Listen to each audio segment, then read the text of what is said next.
Hello students, कैसे हैं आप सभी। आशा करता हूँ सभी स्टूडेंट अच्छे होंगे और अपनी स्टडी को बहुत ही अच्छे वे में कंटिन्यू रखे होंगे। दोस्तों, आपका हमारे YouTube channel study mega point में सभी स्टूडेंट का बहुत बहुत स्वागत है। दोस्तों, हम आप लोगों से डिस्कस करेंगे, आप लोगों से चैप्टर 3 है आप लोगों का लाइटिंग स्कीम, यानी जिसे हम प्रकाशीय योजनाएं बोलेंगे दोस्तों। और मैं आप लोगों से सबसे पहले बताना चाहूँगा कि जो भी स्टूडेंट अभी तक स्टडी मेगा पॉइंट के ऑफिशियल ऐप को प्ले स्टोर से डाउनलोड नहीं किया है तो प्लीज़ उसको जाके प्ले स्टोर से डाउनलोड कर लेंगे दोस्तों। और आप लोगों को डिस्क्रिप्शन में भी लिंक मिल जाएगी, वहाँ से भी डाउनलोड कर सकते हैं दोस्तों। और मैं आप लोगों से बताना चाहूँ कि आप लोगों का जो सिलेबस है अभी यहाँ आप लोगों के ऐप पे सारा सिलेबस जल्द ही ख़त्म होने वाला है, ठीक है।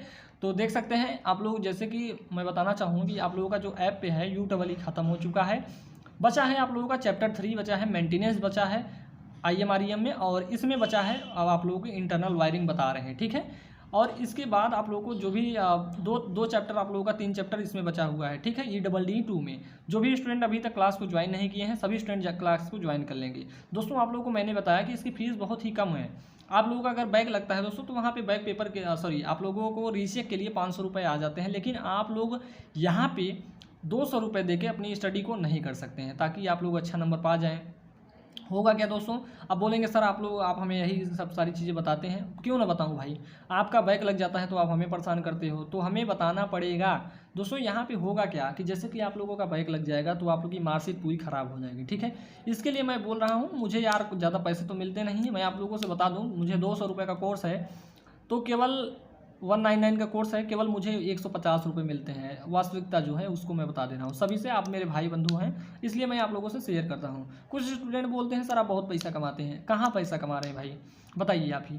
अब बताते हैं आप लोगों से, 2-3 साल हो गया है, 2 साल हो गया, अब दूसरा साल चल रहा है, तो अभी तक मेरे पास ज़्यादा से ज़्यादा यूट्यूब का जो अर्निंग हुई होगी 12,000 रुपये हुई, टोटल मैं बता रहा हूँ 12,000 रुपये, ठीक। तो एक क्या पैसे हैं भाई, अभी आप लोग एक बैग खरीदने के लिए जाएंगे तो वहाँ पे 500 रुपये लग जाता है। अब ये सारी चीज़ें, और इसकी जो मतलब आप लोगों को सिस्टम को थोड़ा मतलब और ये अच्छा इंप्रूव करने के लिए मैं ज़्यादा से ज़्यादा तो कोशिशें कर रहा हूँ। अब सोच रहा हूँ कि सारी चीज़ें PDF पे हो जाएंगी, और PDF में जैसे PPT बनवाऊँगा तो एक सब्जेक्ट के लिए वो 400-500 रुपये चार्ज करेगा, तो सारी चीज़ें कहाँ से हो पाएंगी, ये आप लोगों के लिए ही मैं करता हूँ दोस्तों, ठीक है। तो इन सारी चीज़ों को आप लोग ध्यान में रखेंगे और जल्दी से जल्दी सभी स्टूडेंट कोर्स को परचेस कर लेंगे, ताकि आप लोगों की स्टडी जो है बहुत ही अच्छे वे में हो पाए और अपने मार्कशीट को बहुत ही अच्छे वे में आप लोग बना पाएँ, ठीक है। नहीं तो आप लोग फिर परेशान होंगे, सर हम रीचेक डालें कि स्क्रूटनी डालें, तो मैं बोलूँगा रीचेक डालो भाई। लेकिन अगर आप लोग जैसे कि वहाँ पे 500 रुपये दे सकते हो तो यहाँ पे 200 रुपये क्यों नहीं अपना एक बार किस्मत आजमा सकते हो। यहाँ पे आप लोगों को निश्चित ही किसी न किसी प्रकार की नॉलेज मिलेगी। चलिए दोस्तों, ये सारी चीज़ें होती रहेंगी, और चैनल पे जो भी स्टूडेंट नए होंगे चैनल को सब्सक्राइब जरूर कर लेंगे। तो हमने चैप्टर 3 की बात की है दोस्तों, चैप्टर 2 तक हम आप लोगों को सारी चीज़ें बता दिया है, जो भी इंपॉर्टेंट पॉइंट्स होंगे आप लोगों को बताते रहेंगे यूट्यूब पर, ठीक है दोस्तों। और डिटेल में क्लासेस को जानने के लिए आप लोगों को ऐप पे इनरोल करना ही होगा, ठीक है। फिलहाल बताते हैं हम चैप्टर 3 लाइटिंग स्कीम। यहाँ से दोस्तों आप लोगों का तीन टॉपिक है, केवल 3 ही टॉपिक है, उसको आप लोगों को बताना होगा, ठीक है। हम सबसे पहले आप लोगों को बताएंगे प्रकाशीय योजनाएं, ठीक। प्रकाशीय योजनाएं होते क्या है दोस्तों, इसको ध्यान रखिए। योजनाएं होती हैं हमारा दोस्तों हमारे किसी काम को बहुत ही अच्छे वे में बनाने के लिए, ठीक है। हम मान लीजिए कोई योजना बना रहे हैं तो वो किस लिए बना रहे हैं, मान लीजिए हमारा काम है जो वो अच्छे वे में हो पाए, ठीक।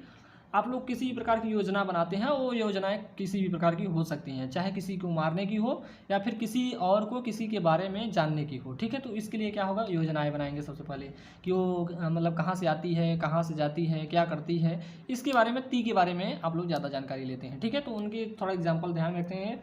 और आप लोग ये सारी चीज़ें कर रहे हैं, हालांकि इसमें है कुछ नहीं, आप लोगों को फिर जाके आगे कुछ मिलेगा नहीं, आप लोगों का रिस्पांस जो होगा 0 आके मिलेगा। रिस्पांस अपन टाइम देखेंगे तो इक्वस टू 0 आएगा, ये बात आप लोग ध्यान रखेंगे, ठीक है।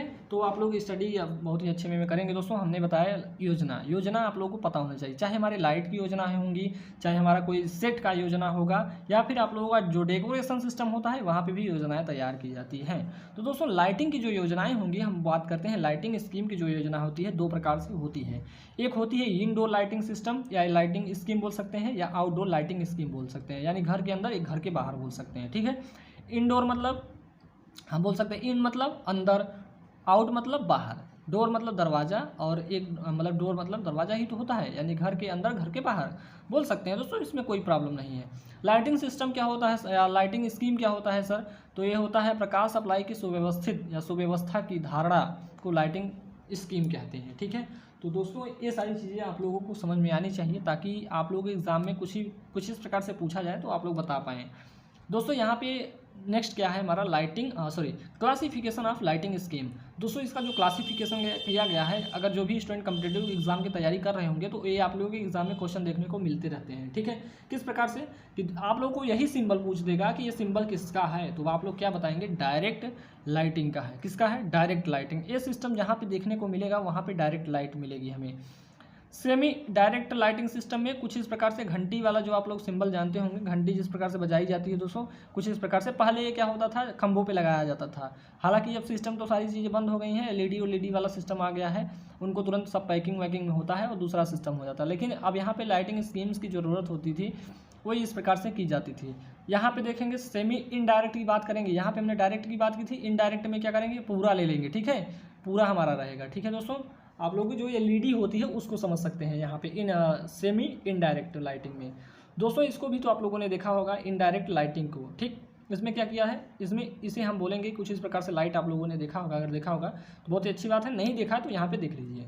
जनरल डिफ्यूजन लाइटिंग, ये दोस्तों कहाँ पे देखा होगा, आप लोग शादी विवाह में देखे होंगे, जो टेंट वेंट होता है ना, टेंट के जो चारों तरफ जो दोस्तों बनाते हैं, उसे हम जानते नहीं, उसके ऐसे बनाते हैं दोस्तों। यहाँ पे मान लीजिए टेंट हो गया ऐसे कैसे, और एक ऐसे करके रहता है। तो यहाँ पे शुरू में जो मतलब क्या होता है, उसे गेट बोलते हैं। गेट के पास में 2 लैंप ऐसे गोला साइड वाला लगा देते हैं। ठीक है, और जहाँ पे ऑर्केस्ट्रा चलता रहता है वहाँ पे भी लगाया जाता है, इस बात को ध्यान रखेंगे।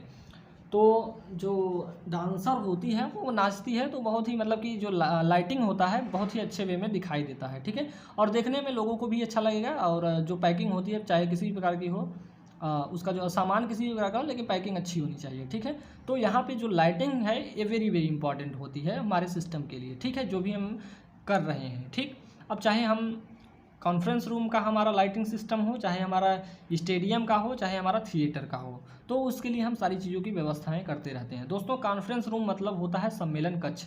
ये हमारा टॉपिक है, यानी हमारा सिलेबस का टॉपिक है, ये आप लोगों का इंपॉर्टेंट है दोस्तों, ये आप लोगों से पूछा जा सकता है, इसलिए मैं आप लोगों को बता रहा हूँ। ठीक, अब सम्मेलन कक्ष इसे हिंदी में बोलते हैं, अंग्रेजी में हम कॉन्फ्रेंस रूम बोलते हैं। कॉन्फ्रेंस रूम मतलब आप लोग समझते होंगे, मान लीजिए अमेरिका के राष्ट्रपति जो हैं जो बाइडन आ गए भाई, तो कहाँ पे आएंगे, उनको एक रूम में रखा जाता है, स्पेशल रूम होता है, कॉन्फ्रेंस रूम बोल सकते हैं। कॉन्फ्रेंस रूम में होता क्या है दोस्तों, कि मान लीजिए एक देश के राष्ट्रपति हैं, दूसरे देश के राष्ट्रपति से मतलब कि टीवी और वगैरह वगैरह सारी चीज़ों के माध्यम से क्या करते हैं, बात करते हैं। यहाँ पे सम्मेलन मतलब होता है, सम्मेलन जहाँ पे होता है उसकी, और कॉन्फ्रेंस मतलब वही होता है दोस्तों, मान लीजिए कि बहुत सारे लोगों के जो समूह होता है उसे हम सम्मेलन बोलते हैं। और वहाँ पे ऐसे हमारे जैसे आप लोग जैसे स्टूडेंट नहीं होते हैं, हाई पावर वाले व्यक्ति होते हैं, जैसे नरेंद्र मोदी हो गए, और विदेश के जो राष्ट्रपति हैं उनकी बात की जा रही है। ठीक है, अब दोस्तों होता क्या है कि यहाँ पे हम इस कॉन्फ्रेंस रूम में हमारी जो भी सिस्टम, जो भी चीज़ें यूज की जाएंगी उनके बारे में आप लोगों को जानकारी होनी चाहिए। दोस्तों आप लोग कॉन्फ्रेंस रूम में एक चीज़ जानते होंगे, सबसे पहला हमारा लाइट और फैन, एसी कूलर, ये सारी चीज़ें तो हमारी कॉमन पॉइंट होती है। हमारा जो गेस्ट होगा बहुत ही इंपॉर्टेंट होता है भाई, किसी देश का राष्ट्रपति या किसी देश का प्रधानमंत्री है तो इंपॉर्टेंट होता है उस देश के लिए। ठीक, तो उसके लिए हम अच्छी व्यवस्थाएं रखते हैं, और यहाँ के भी अगर हमारे माननीय नरेंद्र मोदी जी भी बाहर जाते हैं तो उनके लिए भी अच्छी व्यवस्थाएं होती हैं, ये किसी में प्रकार की भेदभाव नहीं होता है। दोस्तों यहाँ पे कॉन्फ्रेंस रूम में हमें ध्यान रखना होगा कि होता क्या है। ठीक, जैसे कि मैं आप लोगों को बताऊं कि एक आधुनिक कॉन्फ्रेंस रूम में light, fan, projector, sound system आदि की व्यवस्था होती है। दोस्तों प्रोजेक्टर का लाइट फैन तो सभी समझते होंगे। प्रोजेक्टर का काम क्या होता है, मान लीजिए किसी चीज़ को हमें समझाना होता है तो आए राष्ट्रपति आपके पन्ने पे नहीं बताएगा, वो एक प्रोजेक्टर होता है, उसमें सारी चीज़ों के बारे में मतलब कि एक लेज़र होता है, लेज़र को मतलब उसको दिखा के ड्रा मतलब करके बताता रहता है। ठीक है, कि सर ये ऐसे है और ऐसे है। साउंड सिस्टम भी होता है कि मान लीजिए उसकी आवाज़ बहुत स्लो है तो मतलब कि उसके लगा देते हैं, माइक वाइक लगा देते हैं, माइक्रो टाइप का होता है, तो उसको लगा के क्या करते हैं, व्यवस्थाएं मतलब जो कॉन्फ्रेंस रूम होता है हमारा चलता रहता है। ठीक है, ये कक्ष में प्रकाश तथा कंट्रोल सिस्टम अच्छा होना चाहिए, जो प्रकाश और कंट्रोल सिस्टम जो होना चाहिए अच्छे वे में होना चाहिए। ठीक है दोस्तों, क्या होना चाहिए, अच्छे में, जिसमें सेंसर भी लगा होना चाहिए। अब दोस्तों ये हमारा जो कॉन्फ्रेंस रूम है उसमें सेंसर भी लगा होना चाहिए। दोस्तों आप लोगों ने सेंसर का नाम सुना होगा, जो क्या करता है, सेंस करता है किसी भी, मान लीजिए अब देखेंगे हम लाइटिंग, अब वहाँ पे सब स्टेशन में यूज कर रहे हैं तो फॉल्ट को सेंस करता था। यहाँ पे मान लीजिए हम क्या दरवाजे पे से मतलब लगा दिए हैं क्या, सेंसर, तो किसी व्यक्ति को सेंस करेगा कि कोई व्यक्ति आ गया है, तो दरवाजे को क्या कर देगा, खोल देगा वो ओपनली, ठीक है। यानी क्या कर देगा, सिंपली वो दरवाजा हमारा खोल देगा, यानी सेंसर सेंस करेगा कि कोई व्यक्ति आ गया है और तुरंत दरवाजे को खोल देता है, ठीक। इस बात को आशा करता हूँ सभी स्टूडेंट समझ गए होंगे। दोस्त यहाँ पे हम बात करते हैं कॉन्फ्रेंस रूम में विद्युत एवं अन्य व्यवस्थाओं को दर्शाने के लिए कैड सॉफ्टवेयर का प्रयोग किया जाता है। ये इंपॉर्टेंट है दोस्तों, और ये जो बनाने को आएगा ये सीट पे आप लोगों को बनाने को आएगा, ठीक है दोस्तों। हालांकि आप लोगों को ये सारी चीज़ें जानते रहेंगे क्या क्या चीज़ें होती हैं, ताकि आप लोगों को किसी प्रकार की प्रॉब्लम ना हो, ठीक। किस पे किया जाता है दोस्तों, ये सारी चीज़ें आप लोग लिखेंगे एग्जाम में तो आप लोगों को बहुत ही अच्छे वे में नंबर मिलेगा, ठीक। तो कॉन्फ्रेंस रूम में क्या किया जाता है, ये जो हम पूरी व्यवस्थाएं करते हैं दोस्तों, ये सॉफ्टवेयर पे किया जाता है, कैड सॉफ्टवेयर जिसे हम बोलते हैं, ठीक है। अब दोस्त यहाँ पे हम बात करते हैं इसकी सर्किट कैसे बनेगी। सर आप लोग बहुत बात कर लिए, सर्किट बताइए हमें। तो दोस्तों ये कॉन्फ्रेंस रूम की सर्किट है दोस्तों, इस प्रकार से आप लोग को बनाना होता है। किस पे बनाना होता है, सॉफ्टवेयर होता है, ठीक है। कैड सॉफ्टवेयर पे हम सारी चीज़ों को बनाते हैं। सर ये तो हम कहीं ना कहीं ये सारी चीज़ें देखे हुए हैं। जी हाँ, आप लोग देखे होंगे ये सर्किट जो है, यहाँ पे सबसे पहले हमारे थ्री फेज 4 वायर की सप्लाई आती है दोस्तों। इस 3 फेज 4 वायर की सप्लाई से एनर्जी मीटर में हमारी सप्लाई जाती है। एनर्जी मीटर का काम आप लोग जानते ही होंगे। एनर्जी मीटर क्या करता है, एनर्जी को क्या करता है, मेजर करता है, यानी ऊर्जा का मापन करता है, कितनी ऊर्जा खर्च हुई, ठीक। अब दोस्त इसके आगे क्या लगाए हैं, मेन स्विच लगाया है। स्विच का काम आप लोगों को पता होगा कि किसी सर्किट को ऑन या ऑफ करने के लिए यूज किया जाता है हमारे सिस्टम में, ठीक। सर ये बताइए क्या लगा है, देख सकते हैं दोस्तों ये मेन डिस्ट्रीब्यूशन बोर्ड व्यवस्था है। इसी के माध्यम से क्या करते हैं हम सारे सिस्टम को क्या करते हैं, ऑपरेट करवाते हैं, ठीक है। दोस्त यहाँ पे सर लिखा हुआ है SMS1। अब दोस्तों ये क्या है, देख सकते हैं इसका सिंबल देख सकते हैं, सिंबल से आप लोग समझ लीजिएगा ये क्या है, मेन स्विच है। मेन स्विच 1 है, मेन स्विच 2 है। इस प्रकार से आप लोग ध्यान रखेंगे। एक हमारा स्विच इस तरफ बनाइएगा, पहले इस साइड फिर इस साइड, पहले इस साइड फिर इस साइड। अब दोस्त ये जो होता है, ये बोर्ड जो होता है, मान लीजिए बोर्ड 1 है, ठीक है।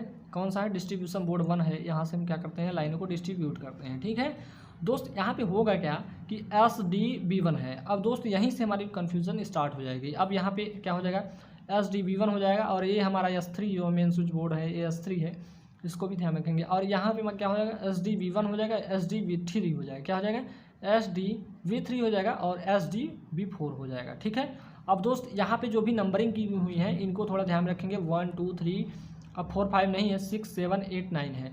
दोस्त यहाँ पे एक चीज़ ध्यान रखेंगे कि क्या क्या चीज़ें हैं। मान लीजिए परपथ, यहाँ पे हम पहले ऐसे ही लिखना होगा आप लोगों को, यहाँ पे लिखेंगे तो यहाँ पे सारी चीज़ें नहीं हो पाती हैं, ठीक है। तो इनको हम अलग से लिख लेते हैं, ठीक है। इस प्रकार से इसका लिखने का तरीका होता है। इतनी चीज़ें आप लोगों के इस सिस्टम में यूज की गई हैं। प्रकाश पंखा परिपथ जो होता है 1 में हम दिखाए हैं। दूसरा है हमारा प्रकाश पंखा परिपथ 2 में दिखा दिए हैं। प्रकाश पंखा, ये तीसरा पॉइंट बोला, प्रकाश पंखा परिपथ जो है 3 में दिखाए हुए हैं, 3 नंबर जो है उसको दिखाया है दोस्तों। पावर पॉइंट परिपथ जो होता है 1, पावर पॉइंट परिपथ आप लोगों को पता है। पावर पॉइंट परिपथ 2 जो है उसमें हम 5 नंबर में दिखाए हैं। 6 नंबर पे है नियंत्रण कक्ष परिपथ होता है। 7 नंबर प्रोजेक्टर कक्ष परिपथ होता है। 8th नंबर होता है ऑडियो वीडियो परिपथ होता है। और 9वां नंबर हमारा होता है सेंसर परिपथ होता है। दोस्तों आशा करता हूँ सभी स्टूडेंट को सारी चीज़ें समझ में आ गई होंगी। दोस्तों इसके बाद हम मिलते हैं आप लोगों से नेक्स्ट लेक्चर में, और ऐसे ही आप लोग इन सारी चीज़ों की तैयारी करते रहिए। और जो भी स्टूडेंट अभी तक क्लास को इनरोल नहीं किए हैं, इनरोल कर लीजिए भाई, आप लोगों को वहाँ पे सारी चीज़ें मिल जाएंगी। हमें यूट्यूब पे क्लास लेने की टाइम नहीं मिलता है, ठीक है। बहुत ही दिनों बाद आप लोगों का लेक्चर अपलोड हो रहा है दोस्तों, इसके लिए मुझे भी खेद होता है कि मैं आप लोगों के लिए कितना सारी चीज़ें कर जाऊं, लेकिन ऐप वाले स्टूडेंट हैं बहुत परेशान करते हैं, तो आप लोग भी हमारी परेशानी को बढ़ाने के लिए ऐप पे आ सकते हैं। तो चलिए दोस्तों आज के लिए इतना रखते हैं, मिलते हैं आप लोगों से नेक्स्ट लेक्चर में। तब तक के लिए जय हिंद जय भारत।